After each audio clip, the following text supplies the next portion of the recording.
Right, today's Tuesday the 6th of March. We're here at Charles House in Preston. Present for these oral representations myself, that's Bill Pickup, Head of National Operational Services. On my right is Nick Julian. I'm Nick Julian, Head of Bill's support team. And I'm Andi Ali. Great. Okay, there's no one else present. I believe that you were intent on asking the trade union side to come and accompany you, but they're not coming, are they, Andy? Well, that's half right. They're not coming, but I dispelled with the union representation because it left an awful lot to be desired. In cases like this, you need people who know the law and nothing else. And the people representing me just didn't seem to know that, so I'm representing myself because I'm not allowed representation from outside the tax credit office. Right, okay. So you contend with the setup of today's meeting? Well, I'm not content. I would like to have had representation from outside the tax credit office, but the rules don't allow it, so... Right, okay.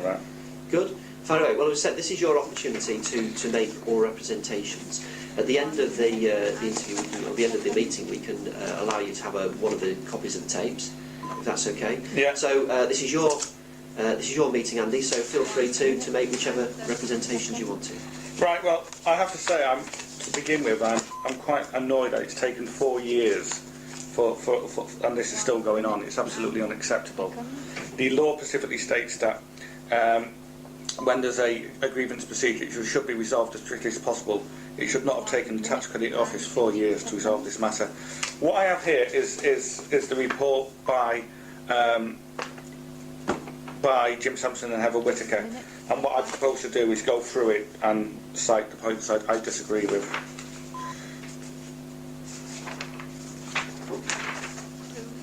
I will start in methodical order because it's easy to do that. Yeah. It's firstly the decision. The department accused me of supporting suicide bombers based on my perceived religious beliefs, false malicious allegations, and the fact that I wear an Arabic headscarf, and they've not upheld that decision. Quite frankly, that's ridiculous. I'll go through the arguments he's put forward in using his own words. He says, we agree that there is no evidence that the department has accused AA of supporting suicide bombers. Well, if the department have never accused me of supporting suicide bombers, then you cannot find me guilty of supporting suicide bombers because the department has never accused me of it. Can't be found guilty of something that you haven't accused me of. But if the department have never accused me of supporting suicide bombers, can I draw your attention to this letter from Joe Moyle, dated 4th of January. I'll give it in a second, I'm just going to go through it. And it begins, it's from Joe Moyle, Human Resources, Diversity, Conduct and Health, Conduct and Disciplinary Team, dated 4th of January. It says, Dear Andy, I notified you on the 25th of November 25th that I have received details of the outcomes of 5 grievance complaints made against you by Anthony Stansfield, Nick Ivell, Phil Davis, Tim Fish and Tony Smith. I am sorry I have been unable to contact you before now regarding this matter, but that has been due to a change in work which required a physical move, resulting in my being unable to use a computer. And then it goes on, it says, the charges which arise as a result of complaints being made against you, and it cites 5 complaints, but I'll list 2 of them. It says, you undermined Anthony Stansfield by taking opportunities to embarrass and belittle him and other colleagues in public, engendering fear through your college for your political views and views of race. And one of the others at this, it says, your refusal to stop a conversation expressing your extreme political views, support for suicide bombers after being advised by Tony Smith that he felt offended and wish you to stop with yet another instance of unacceptable behaviour and bullying attitude. Well, if the department has never accused me of supporting suicide bombers, why have I got a letter from Joan Moyle saying that one of the charges against me is expressing support? If you never accused me of it, it can't be a charge against me. So either, and if it's not a charge against me, then a complaint will go in at the tribunal as to why it states that I was supporting suicide bombers. And it also says the department's policies, so it's quoting the department. So if the department didn't accuse me of it, and there's the proof that it did, then how could I possibly have received a letter from the Conduct and Disciplinary Team stating what I've just done? Okay, thank you. Can I keep this copy? Yes, you can keep that, yeah. That's proof that the department accused me of supporting suicide bombers. Any further proof, you'll note that this interview is being tape recorded. All the others were tape recorded, and if you listen to Dave King and Janet Roberts when they list the complaints against me, specifically list supporting suicide bombers, I've got it on tape. I will play that tape at the tribunal. I can prove beyond any possible doubt that is wrong. Secondly, it says, AA has been criticised for offending fellow members by having inappropriate discussions. There is no accusation in the decision made by Cafdor that he supports suicide bombers. As I understand, Cafdor was the investigator. My understanding of the complaints process is this.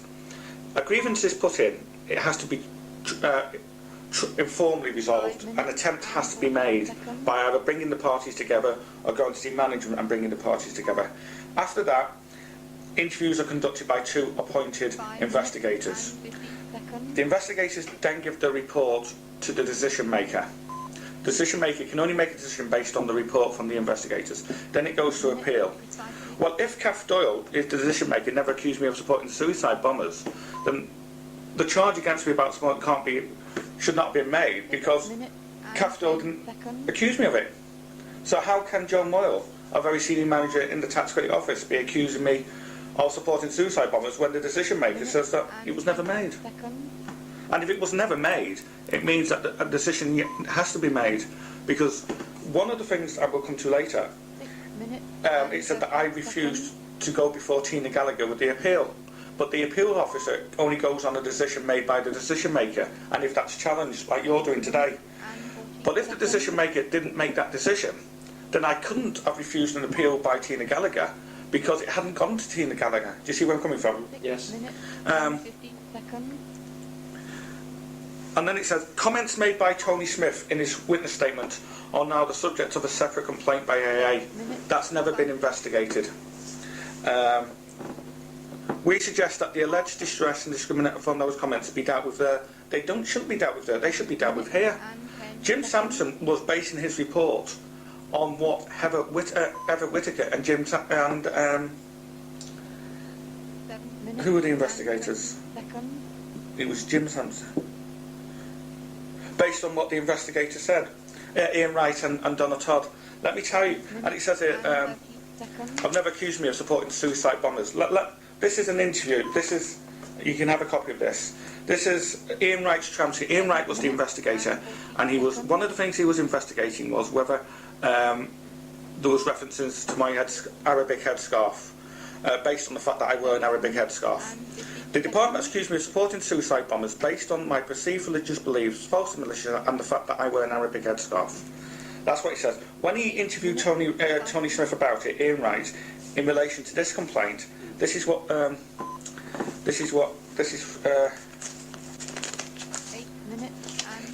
Tony Smith said. He said, "Do you really think that Andy supports suicide bombers, or do you really think he was just saying it to see what the effect was?" Tony Smith: "No, I would say that he would support the actions of those sort of people, because there are other instances when sources say, like one of those atrocities had happened, that he would come into work the next day wearing an Arabic headscarf, and then if nothing happened for the next few weeks or months or whatever, but then something else would happen, and again he would perhaps wear the Arabic headscarf, and it would just seem to become apparent that it was after these events." Ian Wright: "What events are we talking about?" Tony Smith: "Say like somebody blowing up a bus in Jerusalem or wherever." Ian Wright: "Tony Smith: or there was an attack of some description and this sort of thing, and I would say that he." Ian Wright: "What made you link his wearing of the headscarf with the events?" Tony Smith: "If it happens on one occasion, you can say, right, he's just wearing a piece of clothing. But if it repeatedly happens, then you will turn around and say, it sort of forms a pattern." Ian Wright: "Did he say why he was wearing a headscarf?" Ian Wright: "Did he say why he was wearing a headscarf?" Tony Smith: "No." Ian Wright: Ian Wright: "Nobody asked him. If it's not a regular event, I'm surprised nobody asked him." Tony Smith: "Not as far as I know. Nobody sort of said why." Ian Wright: "And you didn't ask him yourself?"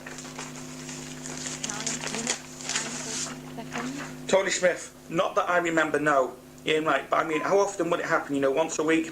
Tony Smith: "Infrequently. Occasionally. He would wear it on a weekly basis. Sometimes he'd just come in wearing. He tended to wear, say, a long overcoat and a football top and a pair of tracksuit bottoms." Ian Wright: "Yeah."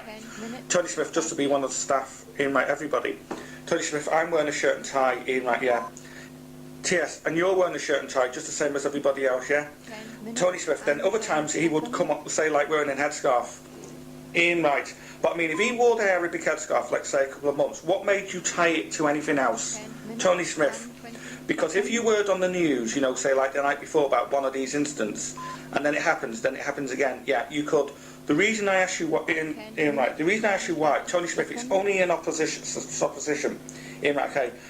Tony Smith, it's not that he sort of turned round and said that's because. Ian, right, okay, this happened yesterday, you know.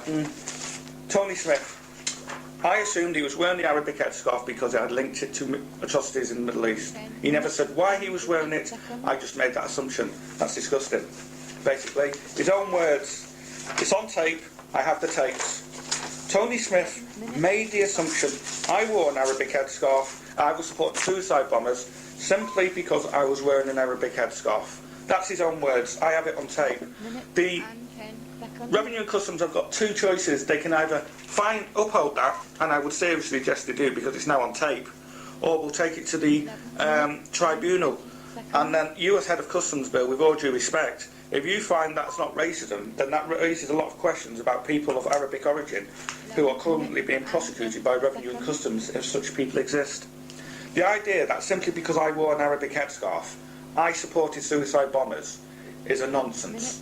It's racism. Let me give you one of the guide's definitions of racism, racial harassment. This is the guide, the Inland Revenue's guide, what the case was brought under. It says TG 2043, racial discrimination. This was the guide at the time it was written. It is unlawful under the Race Relations Act 1976 and contrary to our policy to discriminate directly or indirectly against individuals on the grounds of colour, race, nationality or ethnic or national origins because, and this is one of the quotes, because of hostile behaviour towards people from another cultural or religious background, especially towards accent, appearance or dress. Now Tony Smith, by accusing me of supporting suicide bombers simply because I, as a guy who's got Arabic blood in me, wore an Arabic headscarf, was, without any shadow of doubt, guilty of an offence under the Race Relations Act 1976 because he made comments that were of hostile behaviour based on my dress. That's the TU's guide itself. So that is racial discrimination, and the idea that the department not accused me of supporting suicide based on my religious beliefs, false and malicious allegation, the fact that I wear an Arabic headscarf. May I remind you, this was upheld at first by Tina Gallagher, and under the Race Relations Act amended 2003, the words of an employer, any words spoken by an employee, the employer can be held responsible if they're made at work, which they were. So, the Arabic headscarf I can prove beyond any possible doubt. I've got it on tape. Can we go on what he says about suicide bombers? He says, we accept that conversations took place as mentioned by GP and TS, as well as our witnesses. What witnesses? They've interviewed 4 other witnesses now, and each and every one of them has said no, there was no discussions on the suicide bombers. The people who accuse me of supporting suicide bombers, or the person who I was told accused me, or one of them, Tony Smith, has told you on tape, and I expect you to listen to this tape, and in writing there, that he simply assumed I supported suicide bombers because I wore an Arabic headscarf. That's racism. 14 minutes and 10 seconds. This is what else. I'm going through his report because it's the report I'm challenging. Sure, okay. He says there was no evidence that AA actually supported suicide bombers or said he did. That's what he said. Have you read that? You must have read the report, surely. Well, this isn't an opportunity for me to say what I have read and haven't read. It's an opportunity for you to make your representation, which you are doing. So I think we need to just concentrate on that. There was no evidence that AA actually supported suicide bombers or said he did. Well, I've been saying that for 4 years, and everybody the tax credit has interviewed since, Sandra King, Lynn Watson, Lisa Barton, the nurse, everybody said no, he didn't. It shouldn't have taken 4 years for the tax credit office or Revenue and Customs to tell me that. I've been telling them that for 4 years. 15 minutes and 10 seconds.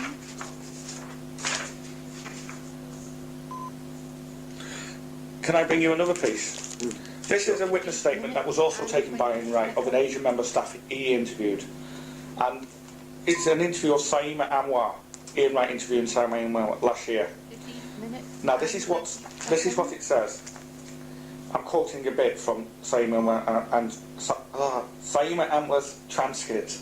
It says, DT asked, that's Donatal, asked what other people's reaction to AA was. SA, Saima Anwar, said that Tony Smith was generally frightened of Andi Ali and commented at one point that he wouldn't be surprised to find AA coming into work with a bomb strapped to his shoe. I find that disgusting. SA said she didn't remotely believe this was likely, and it might be something that IA had said to provoke a reaction. I hadn't said it. By her own words, it was Tony Smith who had said it, not me. But here we now have, a guy who, by his own testimony, during this investigation, said that he believed that I supported suicide bombers simply for wearing an Arabic headscarf. You've interviewed an Asian member of staff. This Asian member of staff has told you in writing that he had actually come up to her and said he wouldn't be surprised if he came to work with a bomb strapped to my shoe. Aren't alarm bells starting to ring about this guy? I mean, this is the same guy, incidentally, who called me an extremist for heckling the British National Party. I would suggest that this guy really does need investigation. But an Asian member of staff now backs up that he was telling people that he wouldn't be surprised if I came to work with a bomb in my shoe. Now, because they can't give dates, the fact of the matter is this. Was he going round telling members of staff before he submitted the complaint, he wouldn't be surprised if I came to work with a bomb strapped to my shoe? Or did he do it after he had put in his complaint? Now, I'm waiting for the answer on that one. If it comes out he made it after he'd done his complaint, you should not be discussing your complaints with anybody. Once you put in a complaint, you cannot discuss it with anybody. That's the rules. If, on the other hand, he made it before he put in his complaint, then before he submitted his complaint that he thought I supported suicide bombers simply for wearing an Arabic headscarf, he was going around telling at least one member of staff that he wouldn't be surprised if I came to work with a bomb shot to my shoe. That's racism. That's not what I've said, that's his own words. So, and it's on tape and it's in writing. I'm giving you the transcript there. That same transcript. That's racism, and I can prove it. I can prove at the transcript now, at the tribunal now about the suicide bombers without any shadow of doubt. That wasn't, as I understand it. I'm not sure if he taped saying Ramla's thingy, but that's her transcript. 18 minutes and 20 seconds. It also says, can you see underneath, this is a separate complaint now made by AA, just underneath the yellow. Right, yeah. It does say that, doesn't it? So which bit that? Just under the yellow it says, this is now a separate complaint by AA. This is the subject now of, oh it says, sorry. Sorry, I'm quoting it, sorry. Can I quote? Yeah, of course. In his report it says, we have a reported conversation by AS to it that included references to AA's alleged support of suicide bombers. That's that, what I've just given you. Or made reference to him as a potential shoe bomber. This is now a subject of a separate complaint made by AA. Can you see where it says 7? Yeah, that's on number 7. Yeah. Got that. Well, when's the complaint going to be investigated? A complaint should be investigated as quickly as possible. All I keep getting from Alex Whitehead that they're under review or they're doing something. A complaint should be dealt with as quickly as possible. That's the Employment Act 2002 dispute regulations. It does say that in the report, doesn't it? Can I? Is that for me? Well, you can have this when I finish. Thank you. But it does say that, doesn't it? This is now the subject of a separate complaint. Yeah, it says it on there. Exactly. So that complaint should be investigated quickly. And with allegations like that, an Asian member of staff has now said that. Mr. Smith's comment about that. Performance agreements in the report, it says, if, according to the original report, according to the original verdict, before I went off, I had been bullying members of staff, I was accused of sexual harassment, supporting suicide bombers, victimisation, bullying. Well, we all work on a big floor, open space floor. If that had been going on, people would have noticed it, surely. And if that had been going on, the last thing you would have expected to find is me passing my end of year review, my PDA. Yeah. Because you can only pass that if you uphold IR values. Yet the same manager who says I was bullying and all this passed my PMAs every year. I passed. Satisfactory. I said in my management reports there would have been references, if I really had been saying I supported suicide bombers or bullying, it would be in my report. It would be in my it would be in my management appraisals and reports. It wasn't. According to Jim Sampson, says, from our experience, he says he would not expect them to contain references to such specific views. But he would. The whole year of having reports to say how you're getting on or where you're going wrong. And you only pass your PMA if you uphold a certain standard of work, competency and values of the HR. And if you're going around bullying, harassing, you wouldn't expect the person to accuse you of it to be passing you those reports. Team Player Award. Neither would you expect the people who say that you've been bullying, sexual harassing, victimisation and that to give you to receive in that period a Team Player Award. You know, from the Team Player system.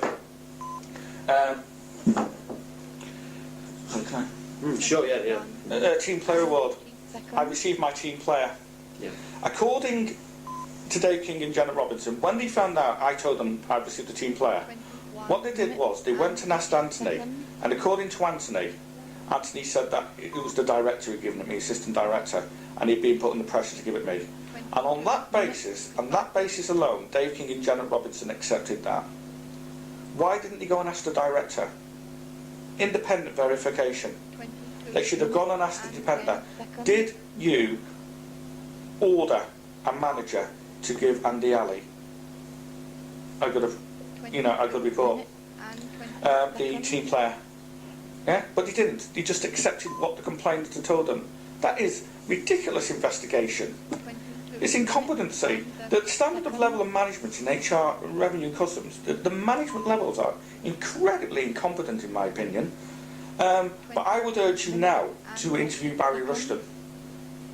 Because if what Anthony said is true, Barry Rushton put pressure on him. But why would Barry Rushton put pressure on him? Barry Rushton could have just voted me himself. He wouldn't need to ask a manager to nominate me team player. He could do it himself. Anybody's member staff is entitled to nominate somebody team player. They never interviewed that player. I'm saying, and the fact that I was awarded team player shows that I wasn't behaving in the manner they suggested. You know, bullying, victimisation and everything. And since then, they've interviewed, Sandra King, who they've now interviewed, said she worked with me on the helpline. The helpline was situated on the 11th floor, as I said it was. And I was very helpful. I knew my job and I worked hard. Lisa Barton said that she ran the team player. Well, you know, she was one of the judges, and she said the staff wouldn't have known who nominated them. This should have been picked up by the original investigators if they hadn't been so incompetent, and if they hadn't been of the mindset that they were so prejudiced against me when they did the interview. But please go and interview Barry Rushton and that.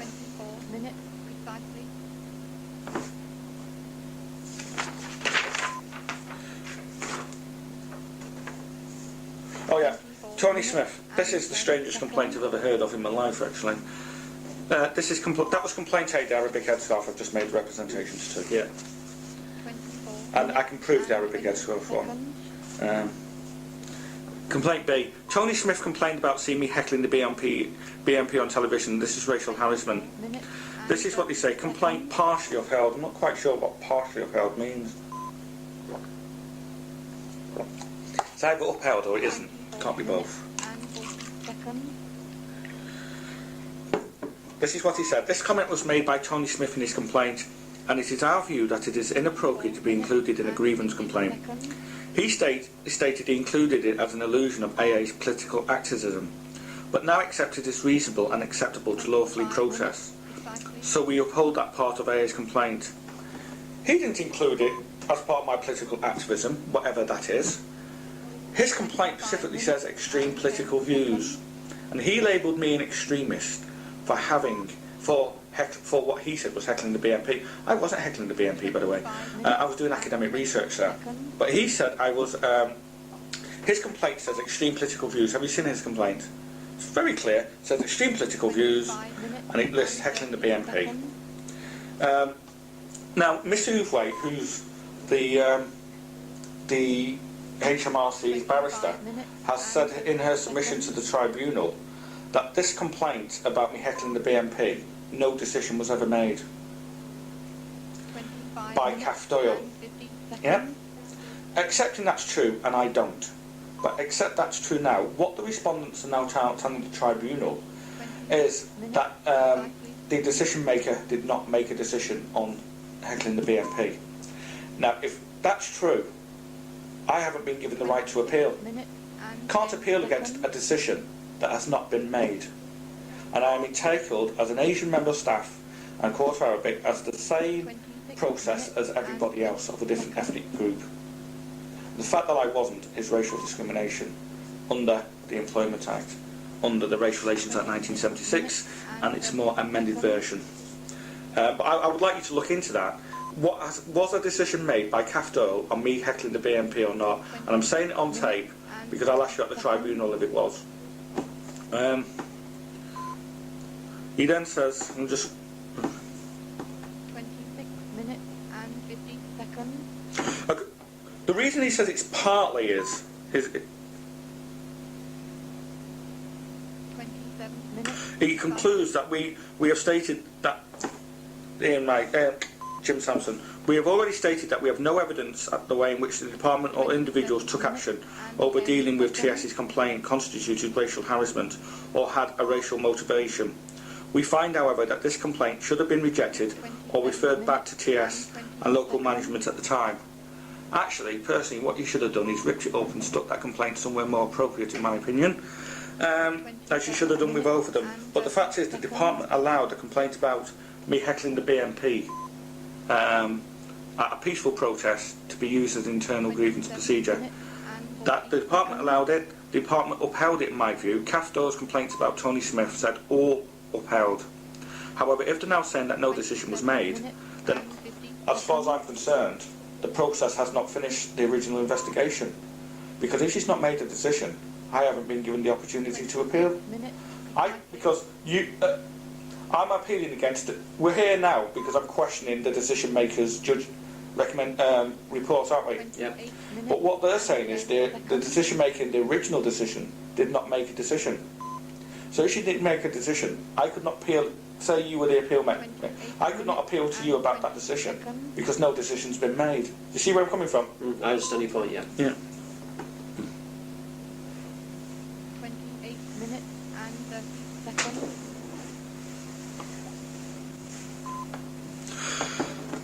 Racial harassment. He says he does not find it racial harassment. Let me give you, and he did not find the suicide bomb as harassment. Your own guide, TG24. This is how racial harassment is defined. Racial harassment is also racial discrimination because it involves treating a person less favourably on the grounds of race or ethnic origin. It exists in many forms. Now, I've took one because I think this is the most important. Verbal abuse is an obvious example, but racial attitudes can be conveyed in more subtle ways. For example, by telling racist or anti-Semitic jokes.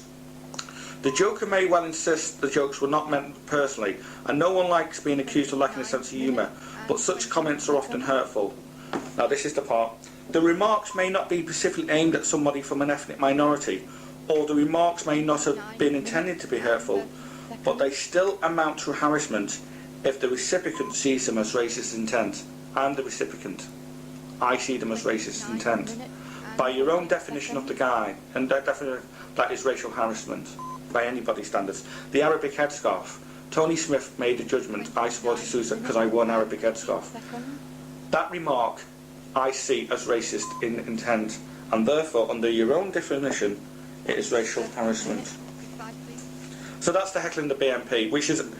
Tony Smith, by the way, in his complaint, said, I asked Andrew the next day at work if that was him on TV, and Andrew said yes, I was there doing academic research.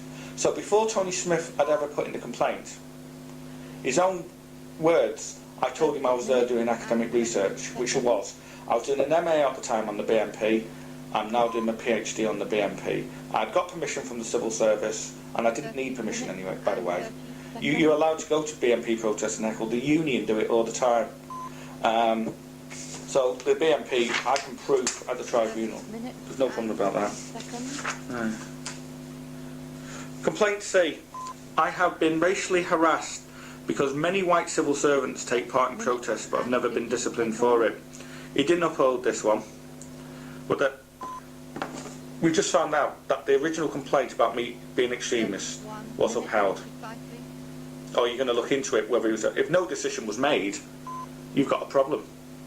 I want you to address that report. Was a decision made by CAF Doyle about me being extremist heckling the BMP? If the answer is yes, then the department found me guilty of being for heckling the BMP. If the answer is no, and it can only be one or the other, then I still haven't had the appeal for it. Complaint C. I have been racially harassed because many white civil servants take part in protests but have never been disciplined for it. Not upheld. And he says, we agree with the investigators that John Moy's letter setting out the disciplinary charges, that's the one you've got there, does not mention taking part in protests.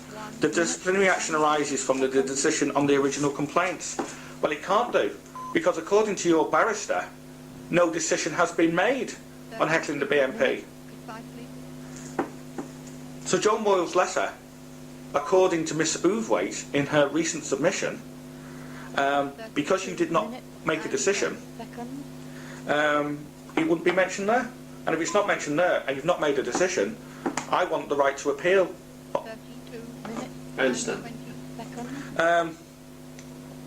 The decision made by CAF Doyle was that it was AA's attitude that had adverse affect members on the team. There is no mention that this was because he took protests. There is no evidence that anyone has been disciplined for taking part in protests, but you haven't made it. According to your barrister, you haven't made a decision. The letter I got from CAF Doyle said all decisions Tony Smith upheld.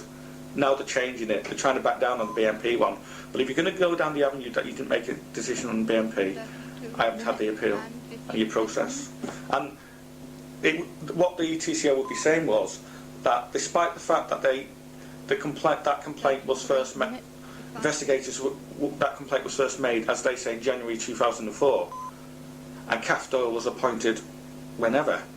3 years later, she's still not made a decision on that. That's completely unacceptable. I mean, I'm not having to go at you two, but the incompetence of this, the way these complaints are being handled, is absolutely breathtaking. But I have been racially harassed because we take discipline. Racial harassment, if the recipient sees it as racist as intent. Tony Smith accused me of playing the race card.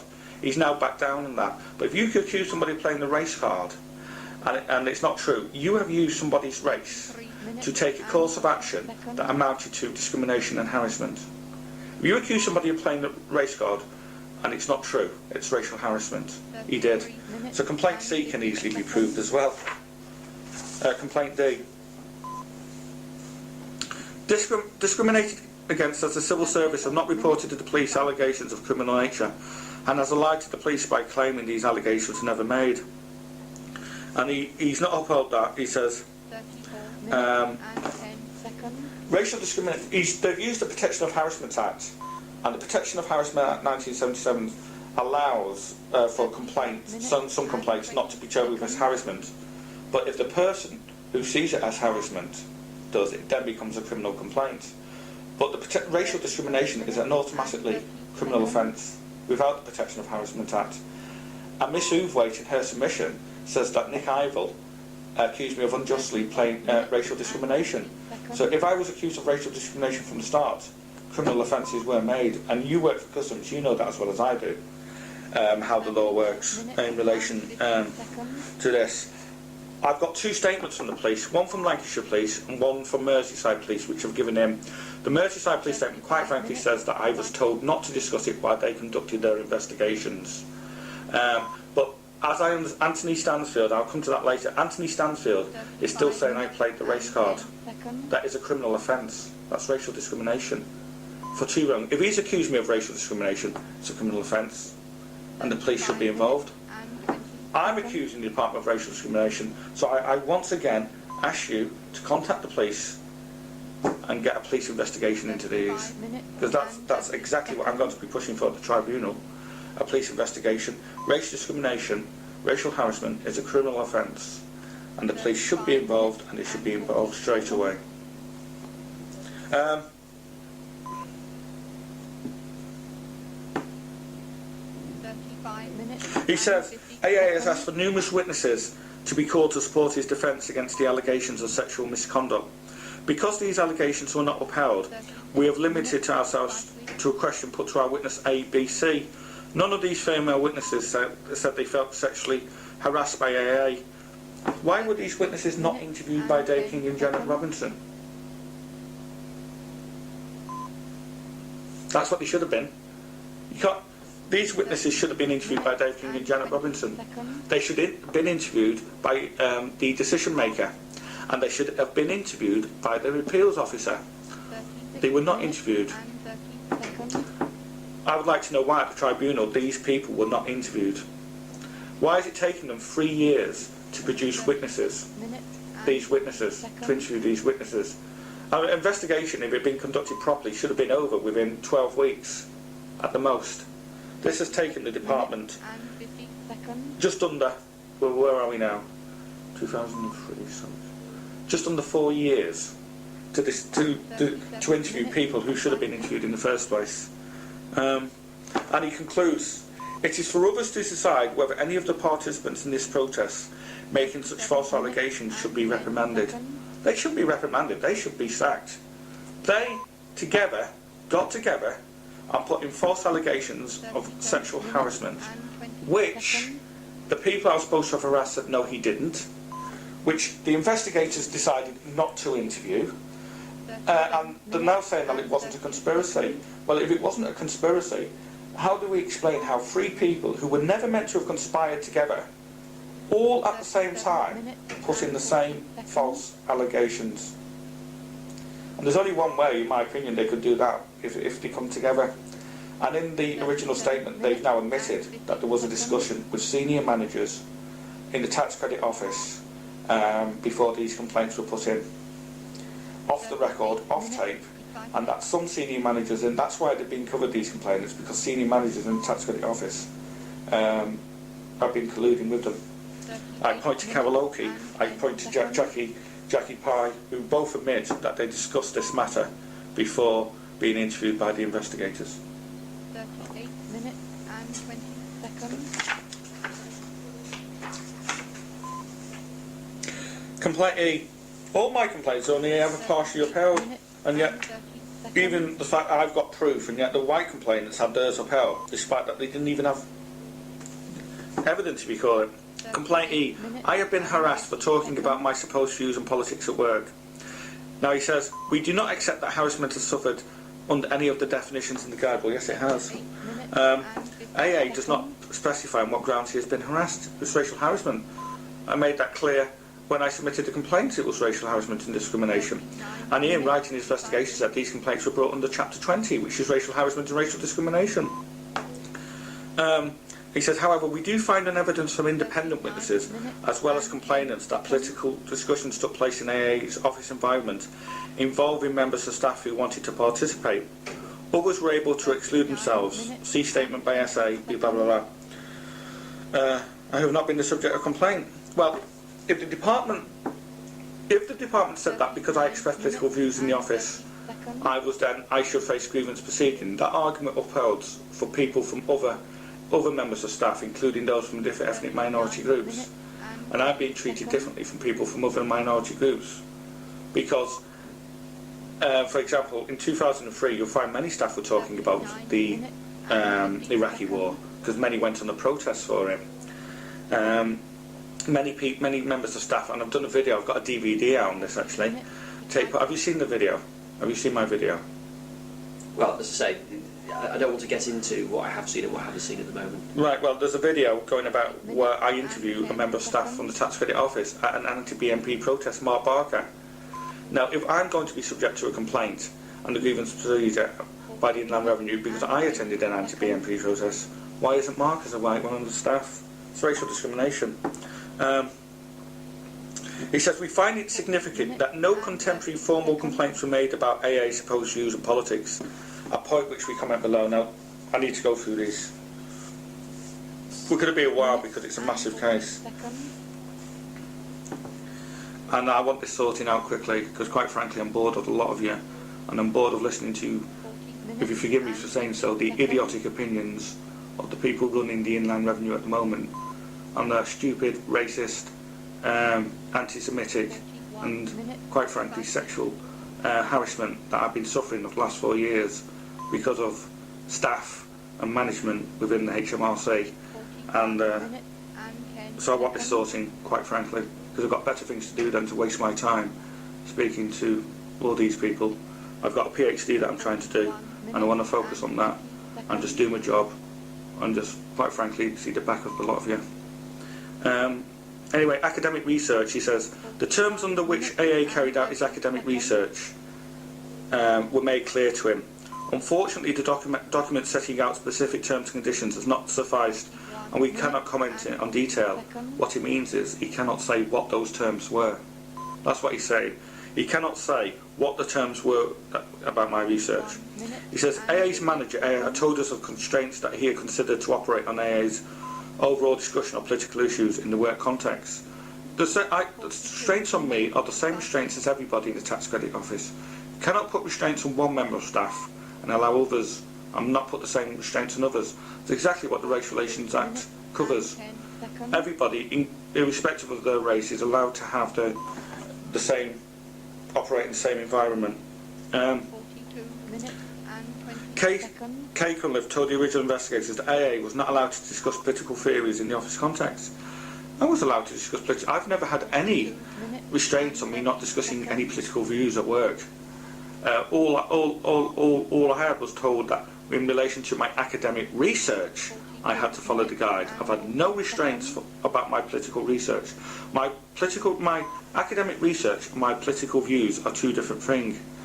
My political views is that I have been, and have been for many years, a member of the Liberal Democrat Party, a party I don't consider to be extremist. My academic research is on the BNP, a party I do consider to be extremist. But my restraints was on my academic research, not on my political views. I've got my emails, which are quoted actually, and you can see it's relating to my academic research. So I can prove that as well. It says, we have no direct evidence of specific conversations with staff members who were not complainants in which AA was said to have put his political views. What they're saying there is, apart from the 5 complainants who all, by their own testimony now, came together to put in these had a discussion about these complaints before they were put in, none of the other people on that floor or in the tax credit office ever heard me express any political views. And that it shouldn't have taken the tax credit office 4 years to come to that conclusion. This should have been found out by Dave King and Janet Robinson when they conducted their investigation. This should have been conducted by Kath Doyle, by Tina Gallagher. It's ridiculous it's taken 4 years to come to that conclusion. What they're saying is they've now interviewed witnesses, and they've interviewed Lisa Barton, they've interviewed Mandy Brennan, they've interviewed... I think what we should do here, Andy, just at the end of the first tape, so we can just switch this off and continue. 44 minutes and